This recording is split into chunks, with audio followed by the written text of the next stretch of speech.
com o Lovati eu entendi. Acho que poderia até ter começado já com um ponta, mas o Wesley Garcia teve um problema no último treinamento, acabou sendo preservado, mesmo estando no banco de reservas. Eu acho que por aí o erro do Mancini não aconteceu, nem dos jogadores. Eu achei a postura do Goiás boa, um time que começa já atacando, criando as principais jogadas, um time que já não está tanto dependente de uma bola, de um balão, de lançamentos de qualquer maneira. Então, assim, eu achei o jogo do Goiás, cara, muito bom. Uma pena que o resultado, novamente, foi o esperado. Eu não imaginava uma vitória do Goiás hoje, sendo bem sincero para vocês. Ontem, né, no caso. Desde o início da semana eu comentava, o Goiás é um time que desaprendeu a jogar fora de casa. Até em casa, o Goiás ganha, mas é com aquele sufoco danado. O gol sai muito cedo e a postura do Goiás ela segue balanceada, cadenciada durante o jogo, até o segundo tempo. Para mim, o grande problema do Mancini no Goiás é que ele desconfigura demais a escalação titular do time. Tem os problemas? Tem, por exemplo, sai o Anselmo Ramon, o Goiás não tem o outro centroavante para colocar ali. Você pode até pensar, colocou o Wellington Matheus, é para dar velocidade. Só que a função do centroavante não é só o ataque, ele tem que saber proteger, prender aquela bola, cavar uma falta. E isso o Goiás não tem no elenco. Mas no restante, o Mancini tem opções. É diferente do cenário, por exemplo, do jogo contra o Paysandu com mais de 8 desfalques. E as escolhas do Mancini, elas são ruins. Por quê? É um Goiás que começa a se desconfigurar dentro de campo.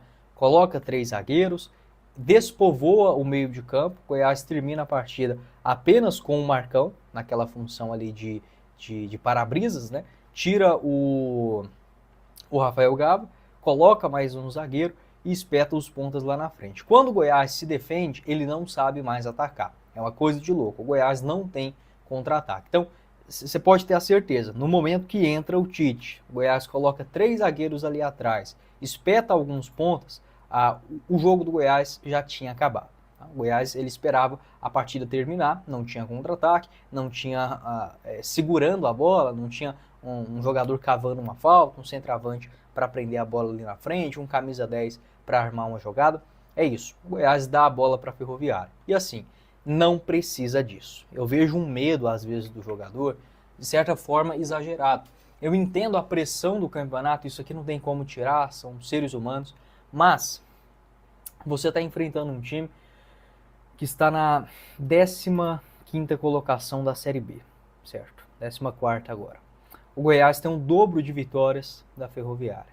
É um time que, durante toda a partida, te ofendeu 1 ou 2 vezes, e geralmente com a bola alçada na grande área, que passou ali na frente de todo mundo. Um time que não ofereceu perigo algum para o Goiás. Aí você traz todo esse time para dentro da sua grande área, para tentar a sorte grande nos últimos 5 minutos. É de uma covardia tremenda. Tá? Não há a necessidade. Eu vi na entrevista o Mancini comentar, é porque a gente coloca os 3 zagueiros ali dentro da escalação, porque a gente sabe que vai chover bola aérea.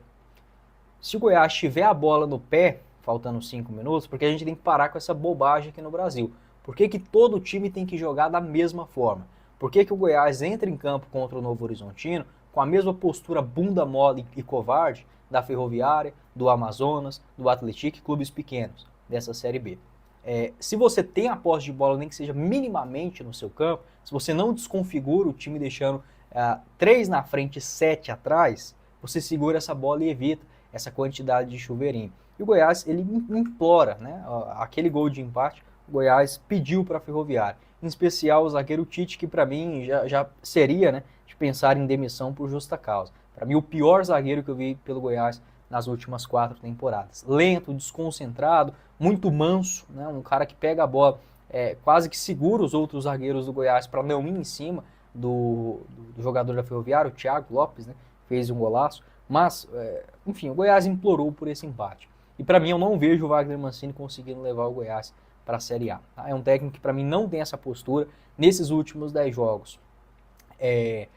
Fica aquele questionamento, aquela dúvida do torcedor muito grande. Para mim, é um técnico que não conseguiu entender esse momento de oscilação do Goiás, não consegue mexer bem no time e acaba prejudicando também durante o jogo. O Goiás dificilmente ele consegue mudar de uma postura ruim para menos pior durante a partida. Geralmente acontece o contrário. O Goiás, para mim, até começa mais ou menos bem nesses 2 últimos jogos, contra o Paysandu e a Ferroviária, algo que não aconteceu. E o Goiás vai postergando esse acesso. Eu já tinha falado aqui no canal, o Goiás deveria pensar em sim, engatar uma sequência de vitórias de 4, 5 jogos consecutivos, porque a sequência é mais fácil do que você deixar para a reta final. Não gostaria disso, torço que o Mancini termine essa Série B e leve o Goiás para a Série A para começar com um novo técnico para o ano que vem, mas eu não vejo forças, acho que é questão de tempo a demissão do Mancini. Não esqueça de conferir o app da Zapay, o link na descrição do vídeo, onde através